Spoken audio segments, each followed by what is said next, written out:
Ọlọ́run ọba mi Èdùmàrè ọba tó tún jẹ́ kó ṣeé ṣe fáwọn àtẹ̀yìn láti tún fojú gan ní ara wa lórí ìkànnì Kílárígbọ́ Live TV. Ètò wa ètò yín ọ̀rọ̀ ṣùnùkùn òun náà mà ló ti bẹ̀rẹ̀ tó fẹ́ máa gorí afẹ́fẹ́ òun náà ló ti ṣetán láti bẹ̀rẹ̀ sí ní gbìnàyà. Ṣé ti ṣetán? Orúkọ tèmi ni AY Bello, the star boy presenter yín náà rè ọ̀rọ̀ ṣùnùkùn lẹ́tọ̀. Àlejò mi pàtàkì òun náà ni wọ́n ti kalẹ̀ téyì tó sì balẹ̀ bàgẹ́ sí ìkànnì wa lórí Kílárígbọ́ Live TV. Àti wà ń bí ẹ̀yin tèmi ṣe ti ṣetán ó mà tún ti yá. Àlejò mi ẹ bá mi kí àwọn ará ilé kẹ̀sì bá mi dárúkọ yín fún wọn. A kú ọjọ́ mẹ́ta o, orúkọ tèmi ni Olúwaṣẹ́gun Ṣóbíyẹ, oníwèé ìròyìn. Ẹ̀yin tèmi ní pápá tá à ń ṣe ní pápá ká má bàa farapa torí wípé àwọn ọ̀rọ̀ pọ̀ nínú ìwé kọ́bọ̀ bó tilẹ̀ jẹ́ wípé kọ́bọ̀ òun náà kọ́ ni àwọn ọ̀rọ̀ yìí fi ń jáde sí orí ẹ̀rọ ayélujára léyìí tí àwa fi ń mọ̀ tá sì fi ń mú wá fún yín léyìí tá sì tún fi máa pẹ̀kẹ́lù lásìkò tá a wà yìí. Kí wá lọ́rọ̀ tí nǹkankan máa fi ṣíde lórí ọ̀rọ̀ ṣùnùkùn tọ̀sẹ̀ yìí òun náà ló ní ṣe pẹ̀lú ọ̀rọ̀ kan léyìí tí ẹni tí ó jẹ́ ògbónágbòǹgbò ọmọlẹ̀ Yorùbá léyìí tó ń sọ̀rọ̀ nínú ìpàdé kan eléyìí tí wọ́n ṣe lórí fọ́nrán èèyàn virtual meeting pẹ̀lú àwọn tí wọ́n jẹ́ ọmọ Yorùbá eléyìí tí wọ́n wà ní òkè òkun nínú ọ̀rọ̀ ògbónágbòǹgbò ọmọ Yorùbá yìí léyìí tí orúkọ rẹ̀ jẹ́ Sunday Igboho. Òun náà ló ti mẹ́nu bà àwọn èèyàn kànrìnkànrìn nílẹ̀ Yorùbá láwọn bíi gómìnà ti ìpínlẹ̀ Ọ̀yọ́ ọlọ́lá jùlọ Ṣèyí Mákindé, ẹni tí ń ṣe aṣíwájú Bọ́lá Ahmed Tinubu àti Ọ̀nìrìṣà èèyàn ọba Adéyẹyè ẹni ìtàn Ògúnwùsì wípé wọn sì bá ààrẹ Muhammadu Buhari lẹ́yìn tó jẹ́ ààrẹ orílẹ̀-èdè Nàìjíríà wọn ò bá sọ eléyìí tó jẹ́ òkodoro ọ̀rọ̀ lórí ọ̀rọ̀ àwọn Fúlàní darandaran eléyìí tí wọ́n ń darandaran.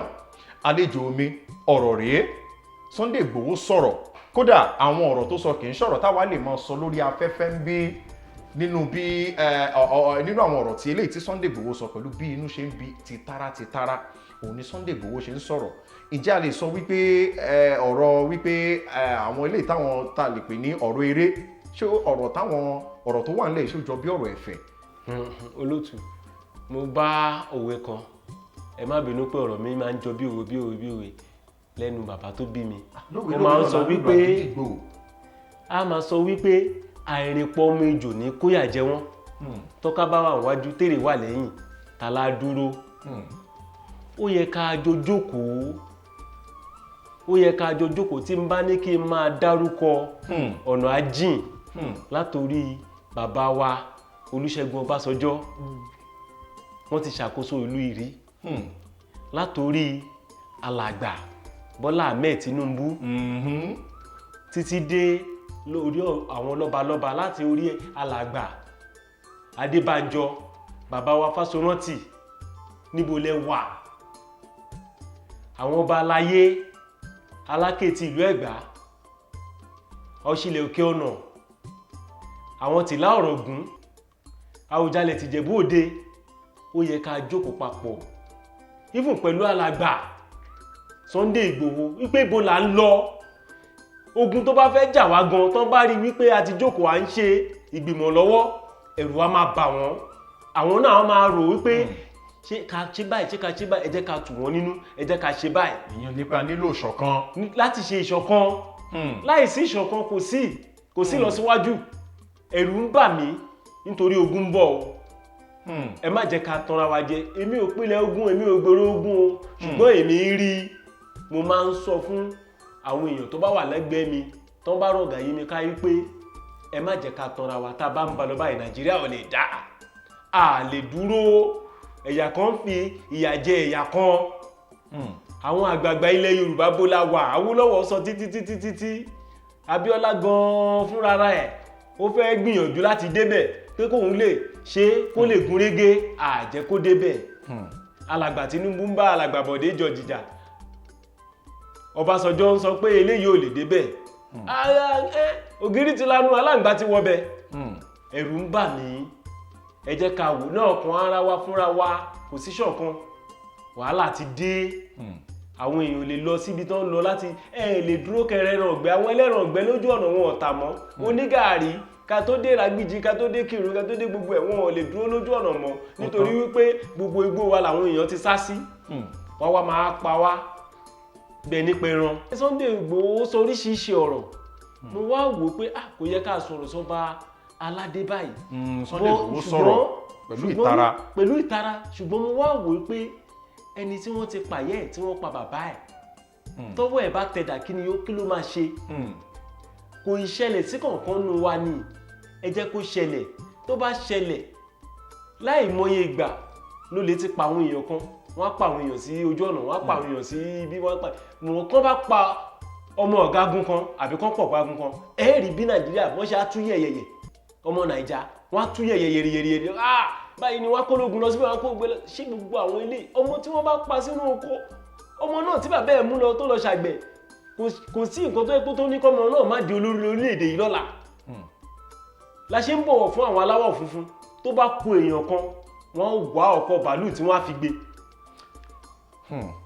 ẹ jẹ́ ká tún gba bí wò ó pẹ̀lú bí ohun gbogbo ti ṣe ń ṣẹlẹ̀ lórílẹ̀‐èdè Nàìjíríà lórí ọ̀rọ̀ àwọn Fúlàní darandaran tó ń darandaran ìjẹ́ ẹ lérò iṣẹ́ à lè sọ wípé ó yẹ kí ààrẹ gan ti bá wa kó ti bá àwọn ọmọ orílẹ̀‐èdè Nàìjíríà sọ̀rọ̀ torí kì í ṣe àwọn Yorùbá nìkan ló ń bínú kódà ó délẹ̀ Ìgbò láwọn kan tí wọ́n pè ní Eastern Security Network láwọn tó yẹ pé wọ́n jẹ́ ajìjàgbara fún ilẹ̀ Ìgbò pàápàá jùlọ fún ilẹ̀ Biafra bó ti jẹ́ pé àwọn yóò ń pariwo pé àwọn fẹ́ lọ àwọn ESN yìí àwọn náà ló sọ wípé àwọn ò fẹ́ àwọn Fúlàní darandaran mọ́ táwọn náà sì ń gbégbésẹ̀ wípé kó kúrò lórí ilẹ̀ àwọn ṣé kò yẹ káàrẹ ti sọ̀rọ̀ torí ara ò fararọ̀ nǹkan ò fararọ̀ lórí orílẹ̀-èdè Nàìjíríà lásìkò pàápàá jùlọ ní ilẹ̀ Yorùbá àti ilẹ̀ Ìgbò àtàwọn ibì kankan míì lẹ́yìn táwọn Fúlàní darandaran tó ń darandaran ti ń ṣọṣẹ́ ẹ̀yà ààrẹ ni wọ́n ṣé kò yẹ káàrẹ ti sọ̀rọ̀ ni.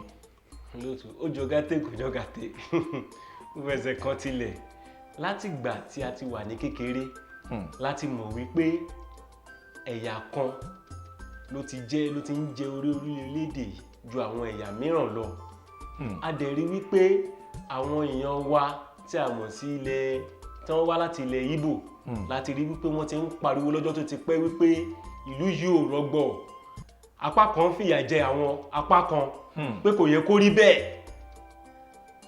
pé tí ò bá kúkú ṣeé ṣe kó ní kálukú lọ ń lọ ẹ̀ kó ní kálukú kẹ̀kẹ́ lọ kó ní kálukú wa lọ ṣùgbọ́n àwa Yorùbá yìí náà ni àwa ni tí gbogbo orílẹ̀-èdè yìí bá fẹ́ pín àwa Yorùbá ló máa ṣe tá a ṣe fẹ́ pín tá a bá dẹ̀ sí ní pín Yorùbá náà ló máa wà níbẹ̀ nítorí wípé a pọ̀ a tún kàwé orí wa tún pé oníṣòwò rẹ̀ tún ni wá gbogbo àgbáyé ni wọ́n ti mọ̀ wá ṣùgbọ́n àwọn ẹ̀yà tó kù ń sọ fún wa pé ẹ jẹ́ ká lọ ẹ̀yà mẹ́ta náà ni wọ́n dẹ̀ ń sọ fún wa pé ìkan sọ pé ká lọ àwa méjì fọwọ́ lérán àwọn wò kò sí bá ṣe máa lọ ṣùgbọ́n ìyà ń jẹ wọ́n tẹ́ ẹ bá dé òkè lọ́hùn lọ́dọ̀ àwọn ọmọ Ìgbò náà a rí wípé ìyà ń jẹ wọ́n tójò bá rọ̀ á yọ wọ́n lẹ́nu ṣé ó yẹ káàrẹ ti sọ̀rọ̀ ó wá yẹ kí ààrẹ ti ṣe ààrẹ wá fọwọ́ lérán ń wò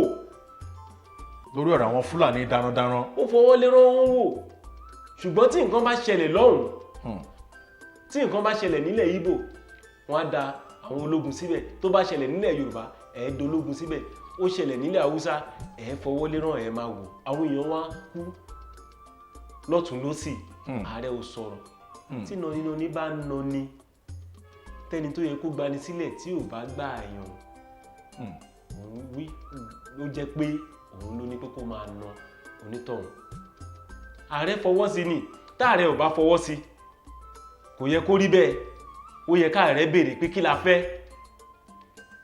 ẹ jẹ́ ká wò nínú oṣù kẹwàá ọdún tó kọjá à ń ṣe EndSARS wọ́n tọwọ́ òṣèlú bọ̀ wọ́n kó lógun síta gbogbo ilẹ̀ Yorùbá ló ti ní gbogbo nǹkan tó sọnù jù òṣèlú ti wọ́ ìdí èyí ni mo ṣe ń sọ fún olóòtú wípé ó yẹ kí Yorùbá kàn ronú ká jókòó ká bára wa sọ̀rọ̀ lélẹ̀ ìta ààrẹ ò sọ̀rọ̀ yìí ààrẹ ń wò wá ó tilẹ̀ jẹ́ ó jẹ́ kó túmọ̀ fún wa fún èmi o mo sọ ẹlòmíì o wípé ààrẹ gan mọ̀ wípé tá a bá jókòó tá a bá kọrí síbi nǹkan náà tá a bá ní nǹkan náà la fẹ́ ilẹ̀ Yorùbá máa nójú nítorí wípé ọ̀pọ̀lọpọ̀ ilé ló ti lọ sí ọ̀pọ̀lọpọ̀ àǹfààní tá a ní gbogbo ẹ̀ ló ti tán tá a bá wò ó tá a bá fojú ṣùnùkùn wò ó ní gbogbo orílẹ̀-èdè Nàìjíríà ilẹ̀ Yorùbá wà lára ilẹ̀ tó ń lọ sí ìlọsíwájú ní gbogbo orílẹ̀-èdè lágbàáyé ṣùgbọ́n kí ni àwa ọmọ Yorùbá wa mú bọ̀ kí la rí ṣe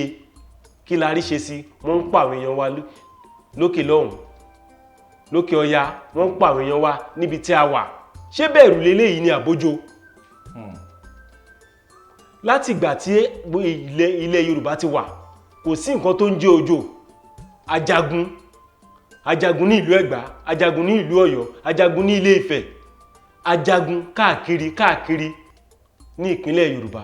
Kí ló wá dé? Yorùbá lápapọ̀, Afẹ́nifẹ́re, ẹgbẹ́ ọmọ Oòduà ní tilé toko, ó yẹ kí a ti ṣe ìgbékalẹ̀ ọ̀rọ̀ tí a ó lọ sọ fún alàgbà orílẹ̀-èdè yìí, olórí orílẹ̀-èdè yìí, alàgbà Muhammadu Buhari, pé kí ni ọ̀nà àbáyọ?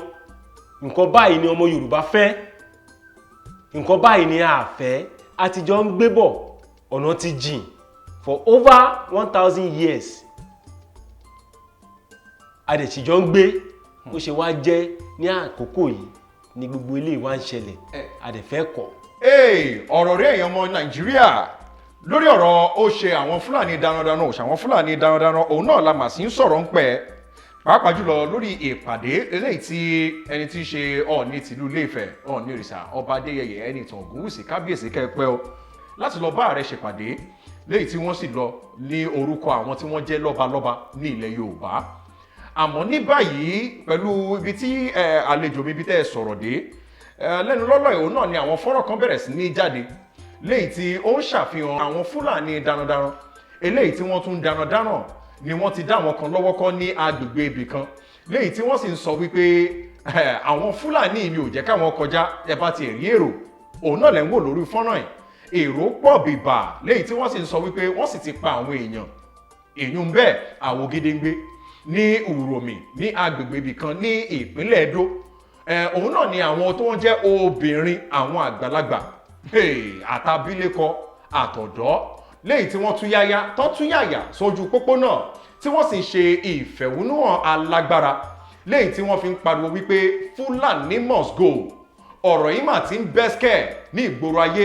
Ẹ̀yin ọmọ orílẹ̀-èdè Nàìjíríà, ẹjọ́ ibo gan-an òun náà la wá ń lọ lórí ọ̀rọ̀ àwọn Fúlàní darandaran tó ń daran tí wọ́n ń dáràn. Ṣé lè yóò ní bí ogun lórílẹ̀-èdè Nàìjíríà? Mo ń bọ̀ náà, ẹ jẹ́ kí n dókè lọ́hùn ká sẹ́ nǹkan mọ́. Tàbá wá padà dé, àmọ̀rọ̀ mi gbọ́ lórí Kilarigbo Live TV, òun náà lè ṣe wà ọ̀rọ̀ sunukun lẹ́tọ̀. Matches wey Fulani herdsmen when they carry for that place now, e pass 200. They don block road. Nobody fit help us. Nobody, we are here. We are here since 6 o'clock. Nobody fit pass. And then they say no police fit even pass there. Police sef no fit talk. Police no fit pass there. Police no fit pass. Soldier no fit pass. We are stranded. We are here. We are here. We are here. Video can decide that. We are here. We are here. Since 6 o'clock we are here. Fulani herdsmen don kill people here. They don kill villagers here now. We are in trouble. Nobody fit pass. Fulani herdsmen dey shoot here now. They dey kill. They don kill about 10 people now. They don kill about 10 people here now. They don kill about 10 people here now. Fulani herdsmen don kill 10 villagers here now. They don kill 10 villagers here now. So now we are here since 6 o'clock. We no fit pass, no food. The scene is too much, my brother. It's too much. It's too much. We are here since 6 o'clock. No food, nothing. No food. No we need help.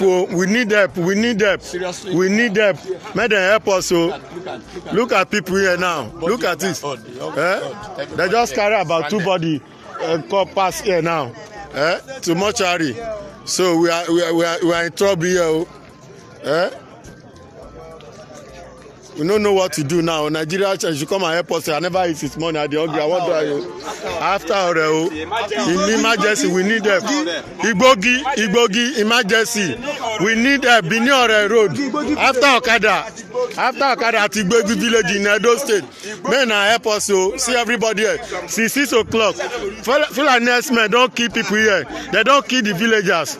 Now, Fulani herdsmen they still hang around. They dey inside bush. They say nobody fit pass. Fulani herdsmen dey inside bush now. They say nobody should pass. So we no fit pass. Even soldier no fit pass. Police no fit pass. We are here. We need help. We need help. Come and help us. When you come and help us, since 6 o'clock, we are here. No food, no water. No food, no water. No food. No water. No food. They should come and help us. I beg you. Help, we need help. Our children Help, here. help. Children there here, oh. Small children they are here. Hello? They should help us, oh. Right, they should come and help us. United Nations, they should come and help us, oh, please, oh. We are in war now, silent war in Nigeria, oh. Silent killing in Nigeria. They don't kill us, finish for Nigeria, oh. Life in women. Women coming out en masse to say no to Fulani herdsmen. No to rape. No to family brutalization.